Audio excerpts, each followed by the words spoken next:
Mi nombre es Agustín Cruz Paulino, soy dominicano, periodista, escritor e inventor de juegos de mesa, lógicamente.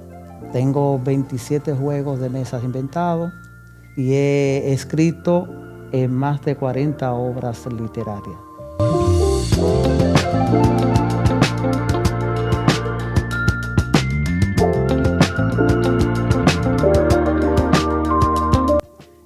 Aparte de las que ya están publicadas. Y hablo de más de 40 obras literarias, porque es un número de obras con las cuales nosotros pretendemos ganar algunos récords Guinness a nivel mundial. Estos libros están todos preparados y será un evento que va a engrandecer la literatura y la cultura dominicana. Son libros que tratan sobre la diversa vivencia del pueblo dominicano y latinoamericano. En ellos se componen diferentes géneros, por ejemplo, el género de la narrativa, que como todos sabemos se divide en dos facetas, la novela y el cuento. Vamos a poner en circulación 22 libros de cuentos para adultos y promedio de unos 12 libros de cuentos para niños, 2 novelas para niños en el área de infantil. Y vamos entonces también en el renglón de la novela a poner 12 novelas para adultos. Además de eso, habrán 3 libros sobre asuntos religiosos, que comienza uno desde los días antes de Abraham hasta la llegada de Jesucristo, todo lo que fueron los profetas, todas esas cosas, y el otro que recorre lo que es la vida de Jesucristo hasta los momentos actuales que estamos viviendo. También hay libros de periodismo, hay libros de técnica narrativa, donde usted puede, si le interesa el periodismo, comprar ese libro que se llama El diálogo en la narrativa, y yo le aseguro que usted va a aprender a escribir noticias, a trabajar todo lo que es el periodismo en sí, porque es un libro totalmente práctico, por eso se llama así, Periodismo Instructivo de Redacción. Y otro libro muy importante que vamos a desarrollar un poquito más hacia adelante es el que tiene que ver con el diálogo en la narrativa. En ese libro, que también es práctico totalmente, usted puede aprender a escribir cuentos y novelas. Y ese libro es importante porque me llevó unos 7 años yo escribirlo, y tuve que hacer un recorrido grande por la literatura universal para poder descubrir cosas que no son del conocimiento cotidiano de las personas que escriben en la narrativa. Por ejemplo, entrando en profundidad, yo me atrevo a decir, y así han estado de acuerdo muchas de las personas que han leído el libro y que hemos dialogado sobre él, de que hablar de figuras como el profesor Juan Bosch, Gabriel García Márquez, Mario Benedetti, Mario Vargas Llosa y otros tantos que han escrito cuentos, yo le puedo decir que en el uso de la técnica se han equivocado. Se han equivocado en el uso de la técnica. Antes de proseguir, vámonos por el Génesis. Agustín, ¿dónde usted nace? ¿Está bien? Antes de proseguir con eso de la técnica, vamos a guardarlo ahí para que la gente siga después de la entrevista. Ok. ¿Dónde comienza su vida, Agustín? Bien, yo nací en la ciudad de Bonao. La capital de la provincia Monseñor Noel, primera ciudad del Santo Domingo hacia la zona norte, que es la que también llamamos Cibao. Yo nací en un hogar muy humilde. Mi papá, Agustín Cruz Aquino, era un señor trabajador de la agricultura, pero que no tenía predios. Era, como nosotros decíamos, un echadía.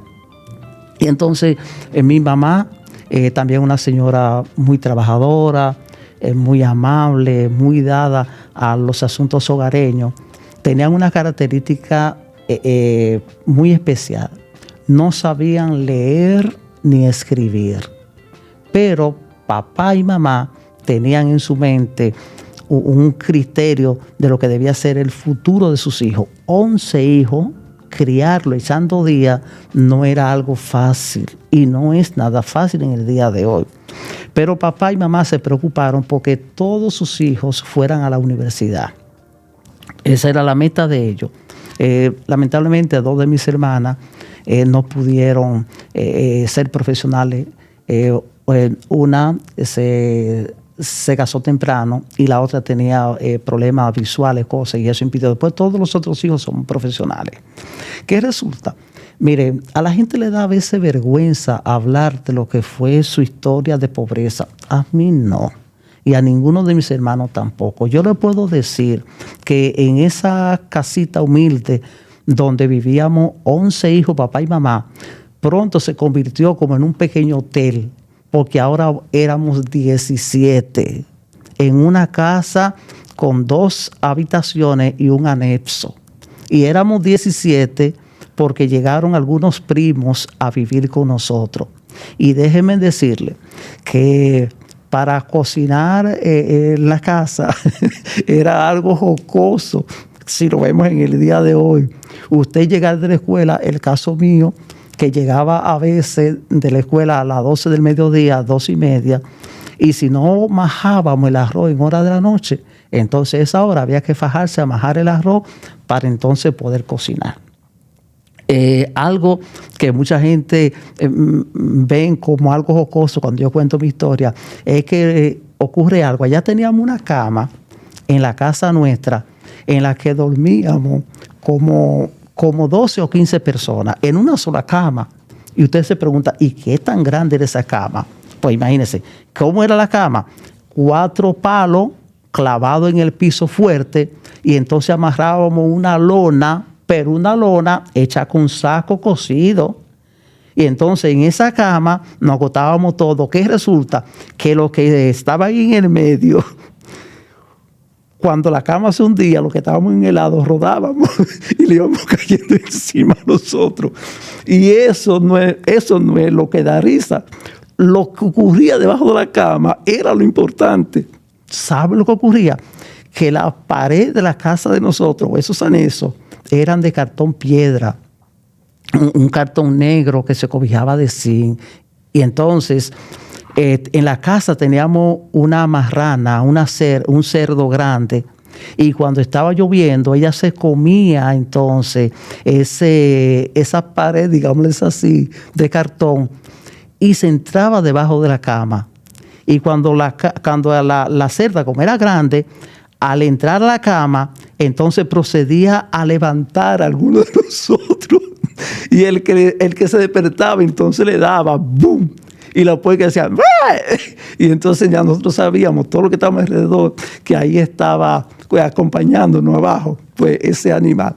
Yo nací de ahí y me siento orgulloso de haber nacido en un hogar con tanto amor, hermanos muy buenos y unos padres verdaderamente cariñosos, sacrificados por nosotros, y que supieron darnos una educación para nosotros poder decir con orgullo que ante 11 hijos viviendo en esa calidad de vida pobre, todos nos hicimos profesionales y no hay uno solo que tenga de qué lamentarse por haber ido a una cárcel, por haber tenido una riña, nada de esa cosa. Por eso nosotros nos sentimos tan bien. Entonces, cuando yo ya me hago bachiller en el Liceo Plan de Reforma de Bonao, entonces en el año 85 salgo para la capital y allá entonces comienzo a laborar en una embutidora. Y luego entonces, después de perder 1 año y medio trabajando en esa fábrica de embutidos, entonces ingreso a la universidad. Cuando fui a la universidad yo tenía una meta y era hacerme médico. Eso me gustaba de verdad. Y me gustaba tanto que debo de decirle que en ocasiones yo llegaba a mi casa los fines de semana de Santo Domingo hacia Bonao con la camisa llena de sangre, porque era como una prueba que Dios me ponía para todos los fines de semana encontrar accidentes en la autopista Duarte. Me excusan por lo que lo voy a decir, pero será un poquito dramático. En una de esas ocasiones ocurrió un accidente y ya yo estaba acostumbrado a socorrer a la gente. Y cuando estábamos quitando tres cadáveres dentro de la guagua, eso ocurrió exactamente. La gente que conoce pues, la trayectoria de Santo Domingo Bonao, donde hay una plantación de arroz bien grandota, ahí llegando antes de Falcon Bridge, ahí hay una carretera que va hacia Juma, San Isidro, y otra que sigue la autopista Duarte hacia La Vega. Ahí ocurrió ese accidente, y en ese accidente, entonces, cuando estábamos quitando, recogiendo los muertos, yo me sentí lleno de sangre, con mucha sangre. Y cuando fuimos a buscar a un muchacho que estaba al fondo de la guagua, el muchacho me decía, ay, primo, por ahí no. Estaba totalmente lleno de sangre y el muchacho estaba con el cuerpo prácticamente molido, hueso en los pies rotos, en las manos, costilla, era un desastre. Pero había que moverlo porque había que montarlo en la guagua donde yo iba. Y ese muchacho pues lo cargamos, también lo llevamos y al hospital y entonces también a los cadáveres. ¿Qué resulta?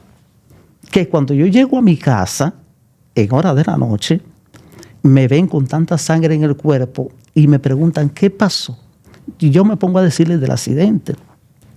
Y cuando yo le estoy explicando y entonces me veo la mano, me doy cuenta que en la manga de la camisa yo tengo la masa encefálica de uno de los fallecidos. Imagínense ustedes. Así mismo fui al patio, me desnudé, toda esa ropa se fue a la basura. Y cuando entonces voy a cenar, imagínense ustedes lo que ocurrió. Mi mamá, recuerdo, nunca se me olvida esa imagen, había hecho un moro de habichuelas rojas y lo había hecho acompañar de huevo frito con tomate. Imagínense ustedes, cuando yo vi eso era la masa encefálica que yo hace un ratito me había quitado encima. Esa noche se cambió la cena para mí y fue yuca con mantequilla. Eso era así.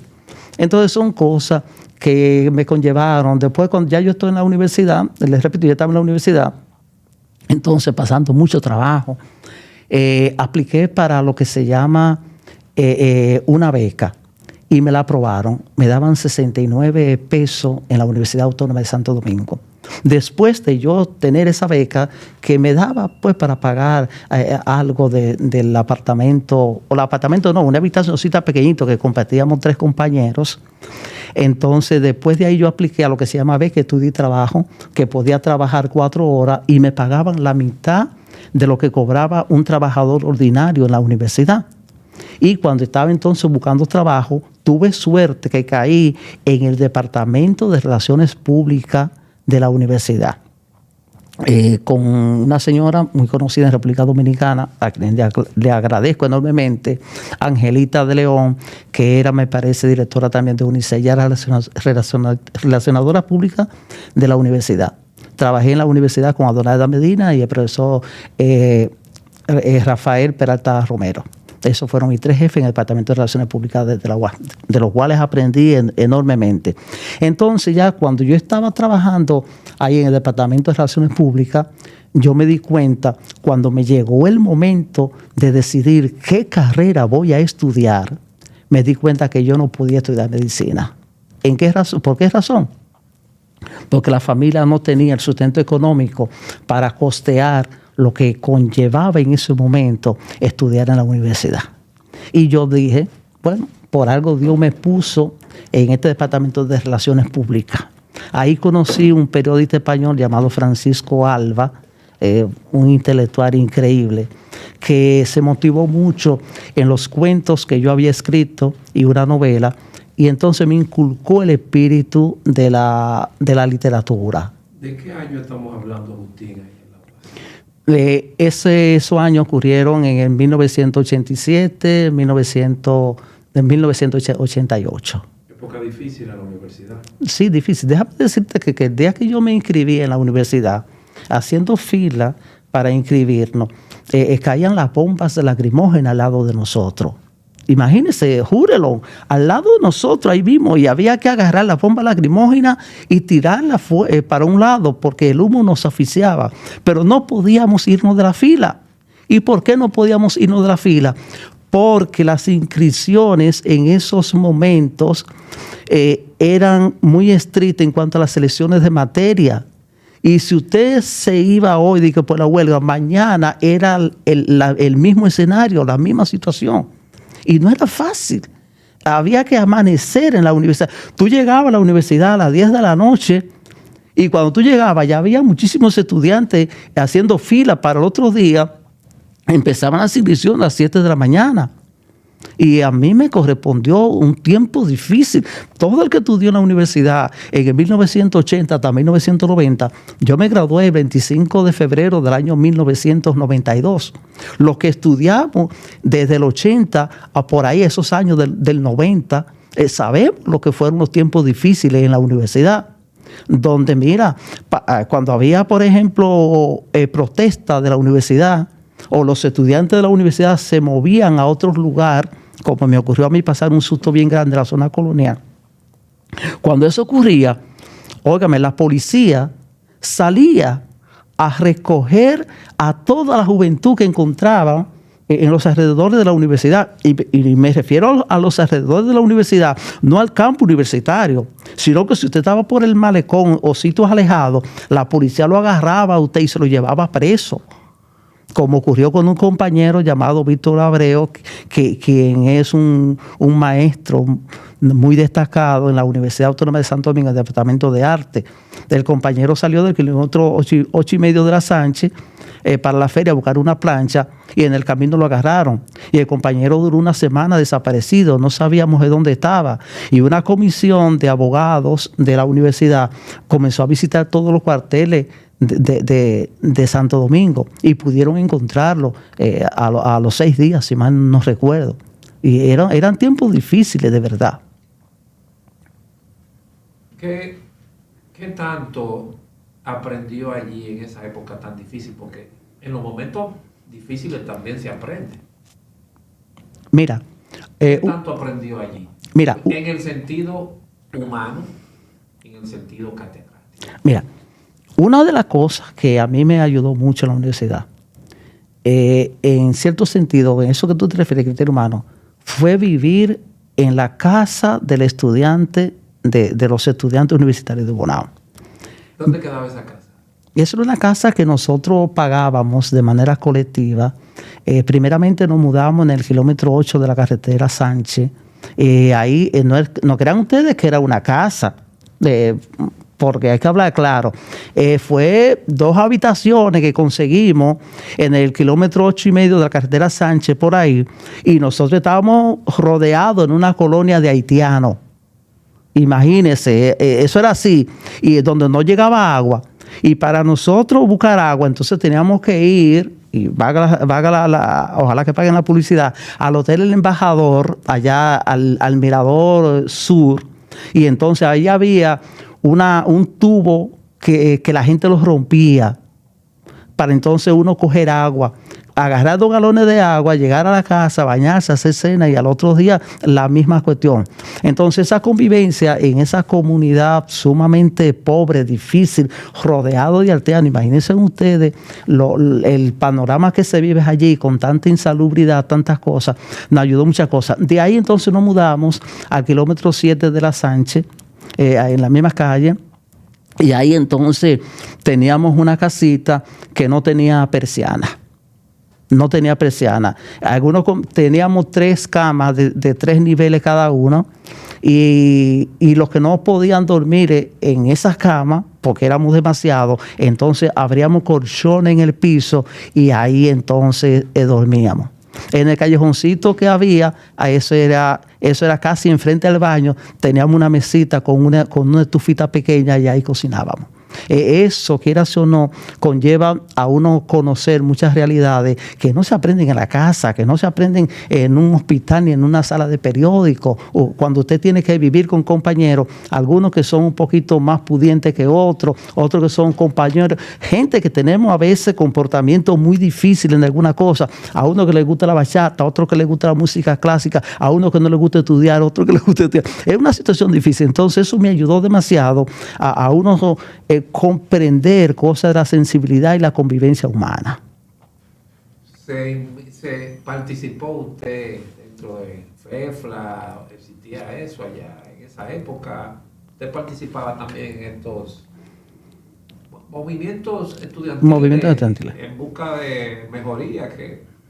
Mira, precisamente uno de los problemas que yo tuve al principio para que se me escogiera como ya empleado en la universidad, o estudiante becado, mejor dicho, era que yo nunca pertenecía a un grupo estudiantil, ni siendo en el bachillerato ni estando en la universidad.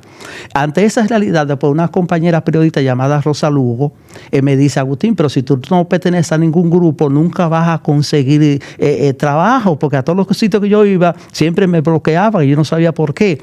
Entonces, como Ángela tenía una cercanía entonces a la gente del PLD, y yo había sido miembro del PLD durante muchos años, creo que no fui muy malo.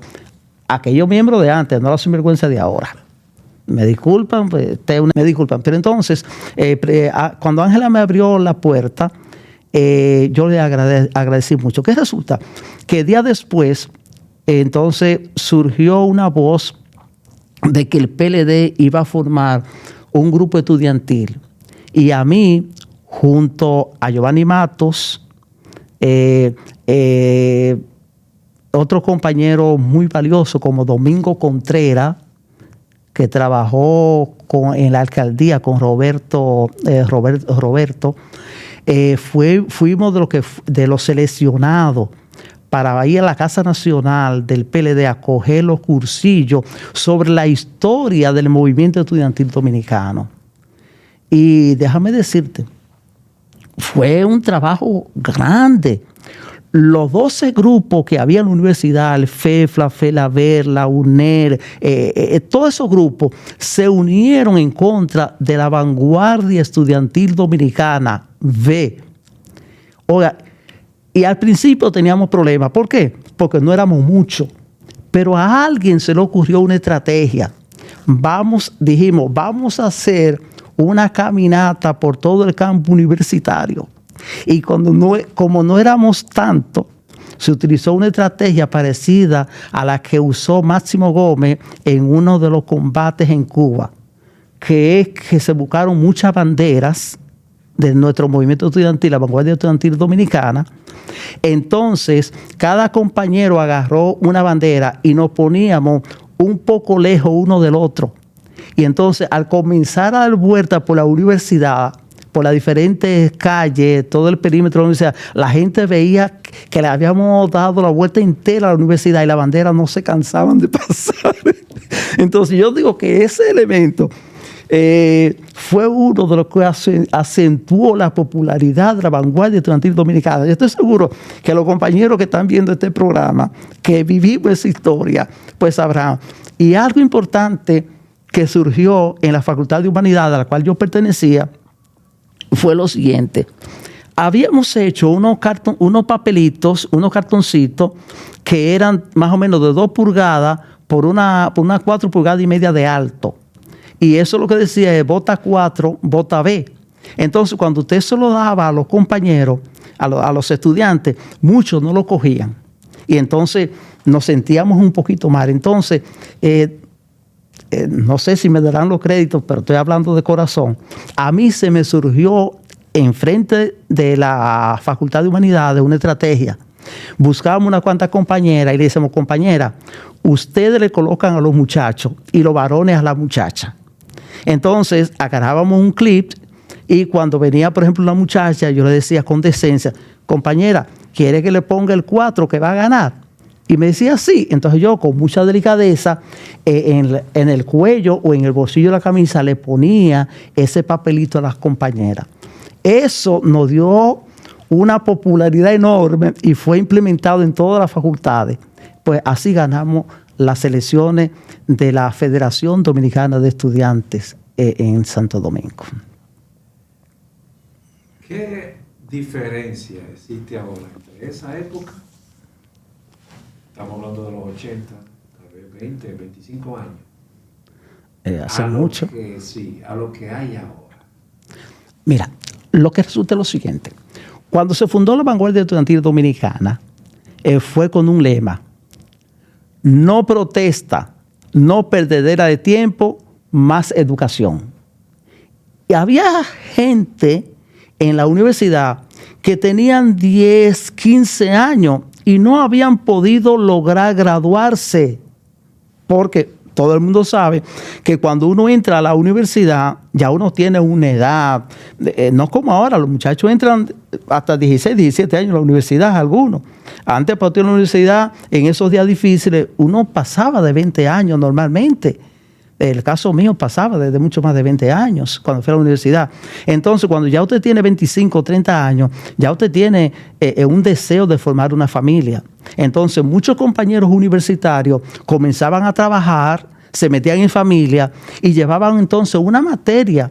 Y eso se le prolongaba, y cuando había la perdedera de clase, pues mucha gente suspendía prácticamente los estudios y seguían trabajando con su familia. Entonces, ante esa situación, ese eslogan de más educación, menos protesta, entonces también nos dio ese aval.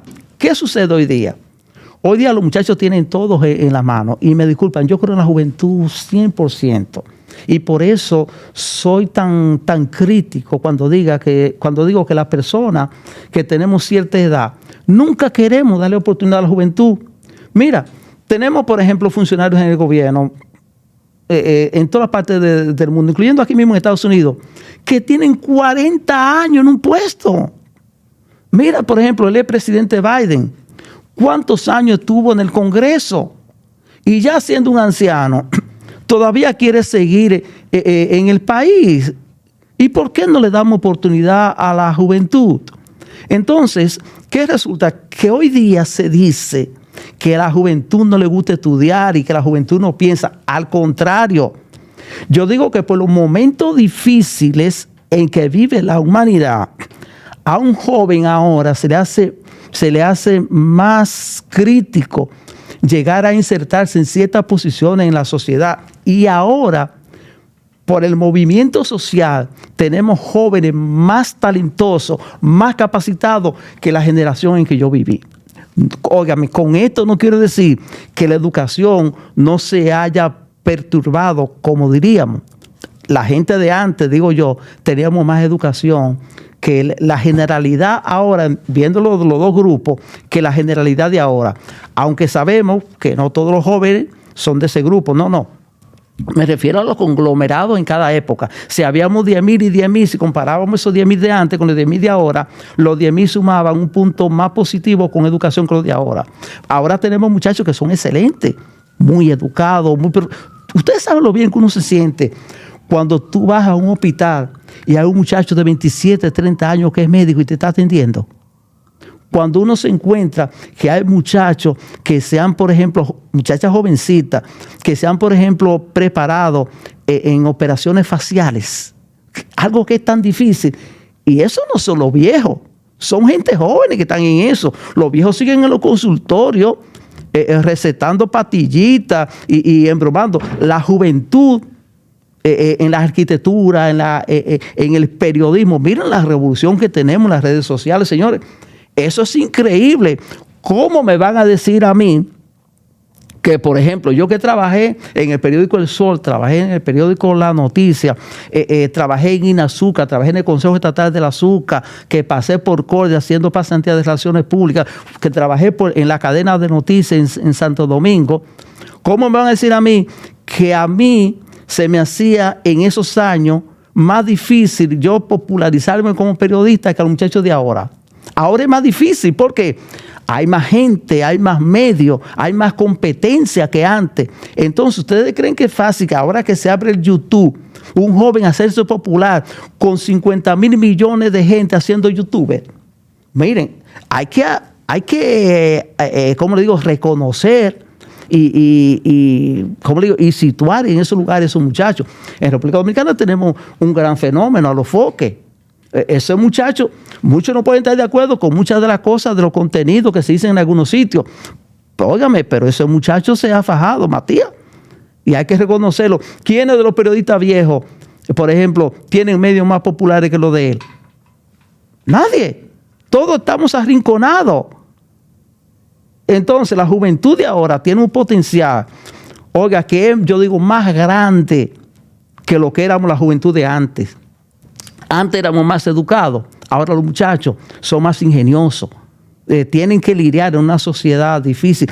Y eso se aprende a medida del movimiento revolucionario que se presenta en las sociedades. Eso es así. Pero bien, siguiendo entonces ya con mi profesión literaria. ¿Su profesión literaria inicia en la República Dominicana o inicia después que usted emigra? No. La profesión literaria mía inició en el año de 1986. ¿Cómo se inicia mi literatura? Por un sueño. Resulta ser que yo estaba acostado en mi casa y dije sueño, pero para mí no es un sueño. Y entonces estaba acostado en mi habitación en mi casa que no tenía puerta, sino una cortina que conducía al comedor. La abuelita mía había muerto tiempo antes y había muerto en esa habitación que era mi habitación de yo dormir en la casa materna. Y de pronto se presentó al lado mío la abuelita y mi abuelito, que había muerto mi abuelito también hace muchos años atrás, cuando yo estaba pequeñito. Y entonces ellos decían, yo voy primero. Y el otro respondía, no, yo voy primero. Entonces se acostaron encima de mí. Y en esos momentos, en esos años, yo veía escuchaban por la radio alguna novela como Calimán, Kazán el Cazador, esa cosa. Entonces yo agarré mis dedos y me los puse aquí. Y decían, no van a entrar, no van a entrar. Y en esa lucha, digámosles así, psicológica, entonces ellos decidieron no acostarse en mí. Y yo vi cuando ellos, entonces, movieron la cortina, que era lo que se veía de puerta, les repito, de mi habitación hacia el comedor, y se fueron. Y para que vean que yo no estaba durmiendo, yo me levanté y prendí la luz. Para mí eso no fue un sueño. Entonces, al otro día, cuando yo me levanté, cogí una silla, cogí un cuaderno, me fui al callejón, a uno de los 2 callejones que tiene la casa nuestra, y entonces me puse a escribir ese sueño. Ese sueño escribe, fueron surgiendo cosas, y escribí mi primera novela, que en ese momento le llamé Carmita González. ¿Qué resulta? Que como surgieron tantas ideas, y era muy bonita la novela, con el tiempo, a medida que uno va trabajando la literatura, entonces uno comienza a modificar. Luego esa novela yo la transformé y se convirtió en una novela, vamos a decir así, de criterios sociales y políticos. Y entonces le llamé Desvistiendo el Fantasma. En esa novela se recoge cosas de Estados Unidos, de Cuba, de Venezuela, de República Dominicana, de Rusia, de algunos pueblos árabes. Una historia rica de verdad. Cuando pasa el tiempo y yo sigo revisando, entonces esa novela cambia de nombre. Y ahora se llama, que es la que va a ser publicada, Tormentas de Gavilanes. Se llama esa novela.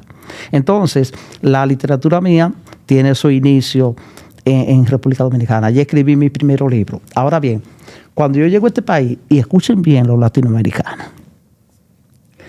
¿En qué año llega a los Estados Unidos? ¿Y cómo? ¿Y por qué? Sí, mira, yo llego a Estados Unidos en enero 21 de 2009. Conseguimos el visado con un presidente, y en el 2009, cuando llega otro presidente, entonces llegamos a este país. ¿Por qué yo llegué a este país? Resulta ser que aquí vino un hermano mío a trabajar en los años de 1970 y a trabajar como obrero, a Máximo Cruz Paulino. Entonces, años después, él tuvo un accidente, se lesionó la columna vertebral y quedó prácticamente paralítico. Ante esa situación de estar en cama, se le dañó el hígado y fue un proceso difícil. Entonces, él no había hecho una solicitud para que novizaran a los hermanos. Él no había pedido normalmente antes de eso. Entonces, ya cuando él se agravó en el hospital, participaron 2 personas a quien yo quiero darle las gracias en este programa, que es William La Antigua y Marco Dever. Marco Dever en esos momentos trabajaba con el gobernador de aquí de Massachusetts y William La Antigua era representante, si mal no recuerdo, en esos días, representante o alcalde, no recuerdo bien, yo no había llegado todavía aquí. Entonces, la familia se comunicó con ellos y ellos ayudaron a que en el hospital de Boston, el Mass General, pues le dieran un poco más de atención al hermano mío. Y cuando el hermano mío estaba ya para morirse en ese momento, entonces, tanto La Antigua como Marco Dever intervinieron para que permitieran que nosotros, los hermanos, pudiéramos venir aquí a Estados Unidos a ver al hermano nuestro que estaba en el hospital para morirse.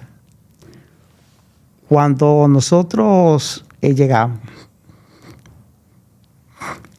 21 de enero, había una tormenta de nieve increíble aquí en Massachusetts, específicamente en Boston, y un frío terrible.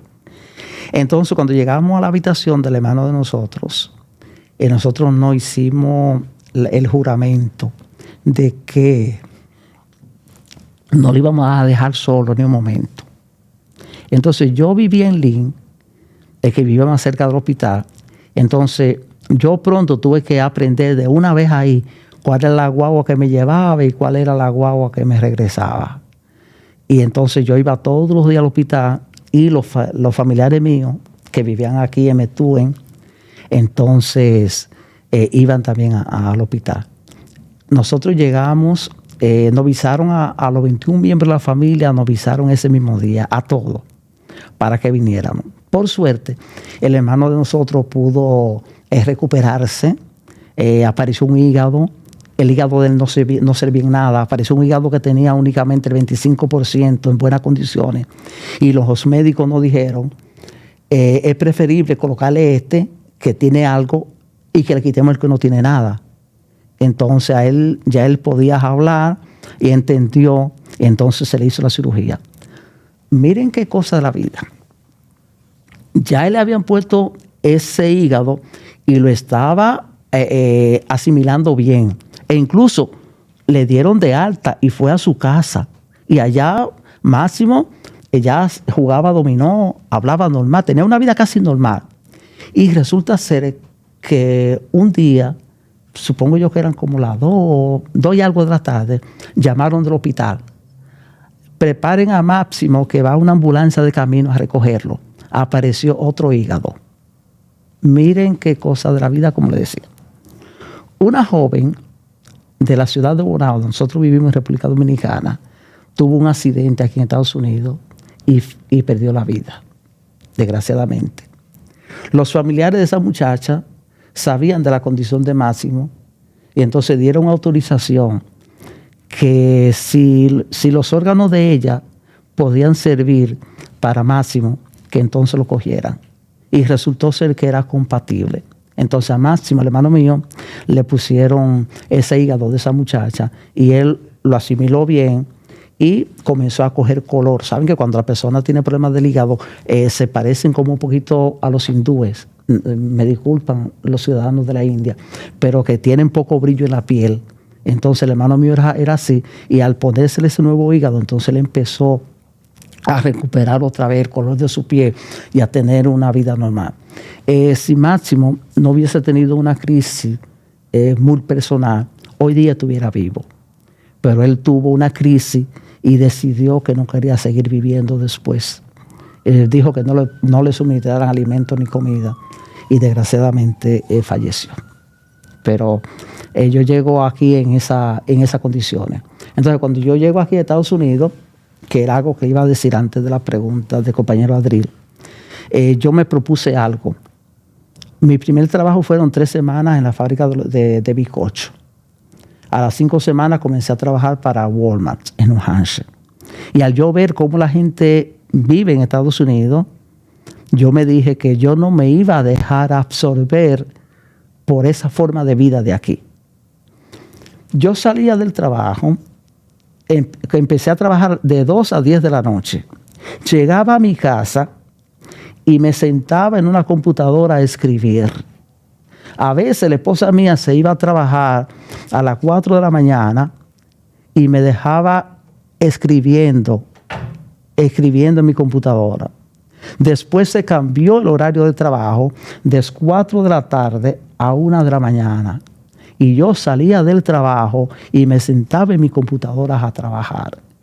A veces yo estaba trabajando en Walmart, descargando un furgón, y venía en esos momentos, cuando me surgía una idea, agarraba un papelito, un cartón, y procedía a escribir esas ideas.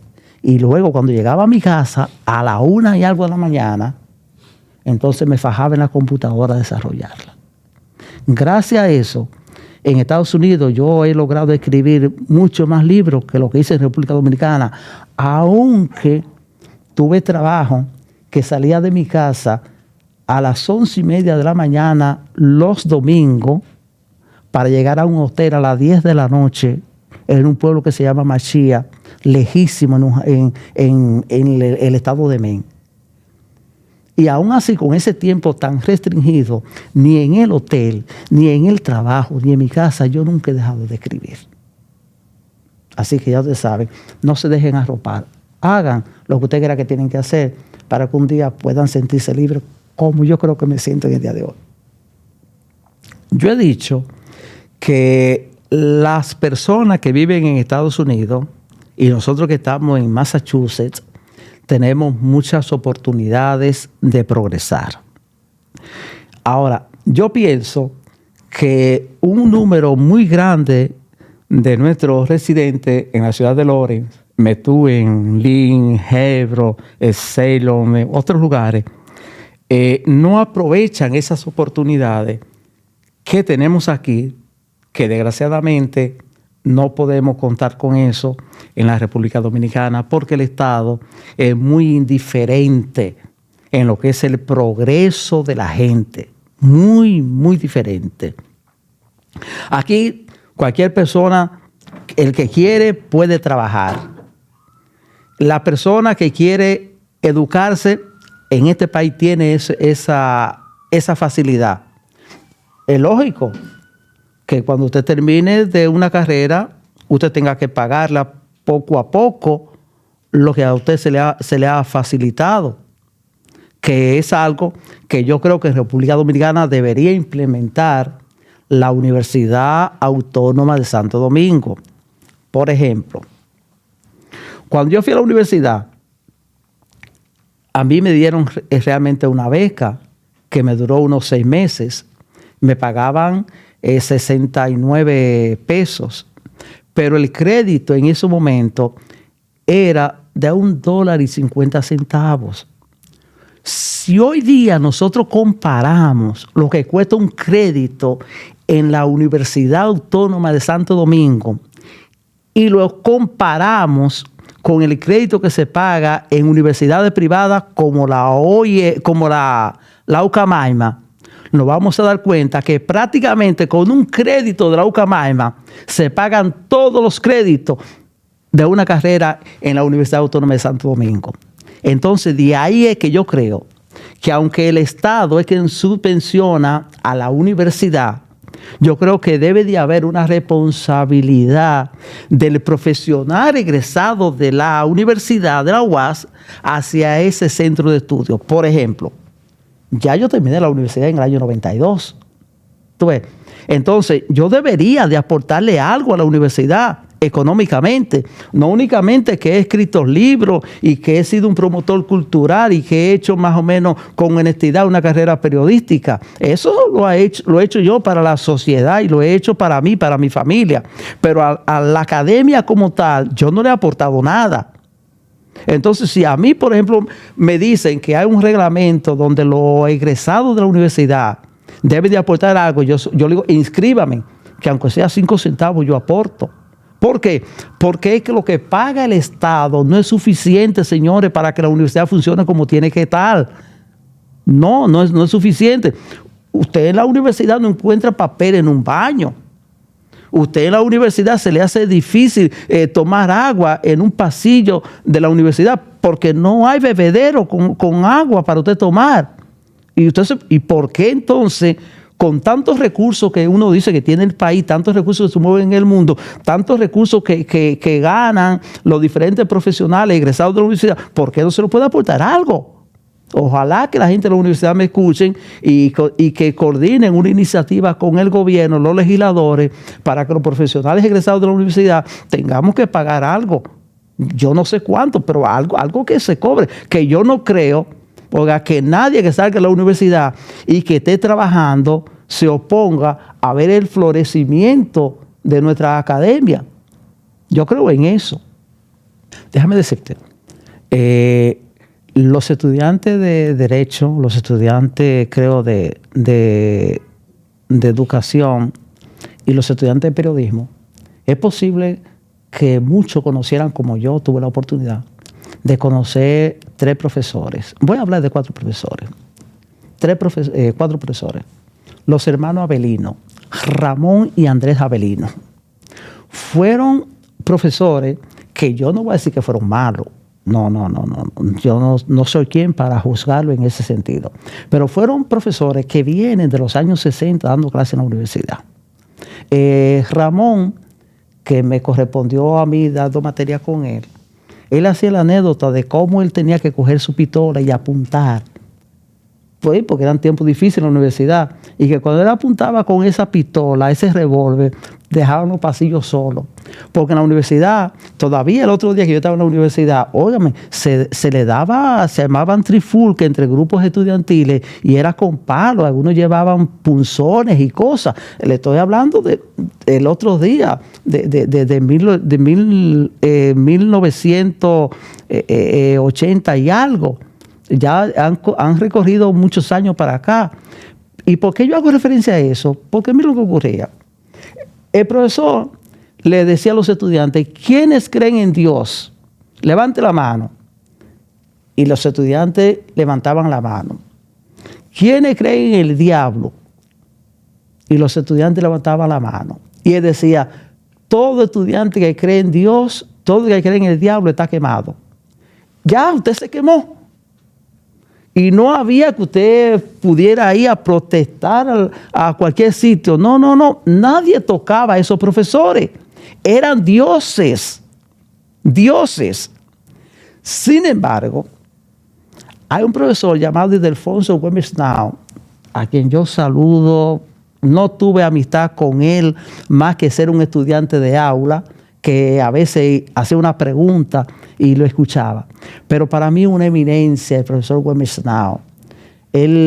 Yo di con él historia del pensamiento político. ¿Por qué hago referencia a él? Porque era un maestro que sabía su materia. Y él desde el primer día formaba grupo y decía, señores, este es el libro que hay que estudiar. Necesito un reporte de ese libro completo. Y cada grupo estaba compuesto por 5 estudiantes. Y el profesor le decía a cada grupo, le asignaba un tema. Y usted tenía que demostrar una exposición donde usted sabía ese tema. Oye, demostrarlo. Y él le cuestionaba a usted, dígame tal cosa, y por qué usted dice esto, y por qué lo otro. Y entonces usted tenía que demostrar que usted sabía lo que usted estaba diciendo. Al final de clase, esa exposición valía 30 puntos. La asistencia también tenía su número. Y el examen final valía 30 puntos. ¿Y saben cuál es el examen final?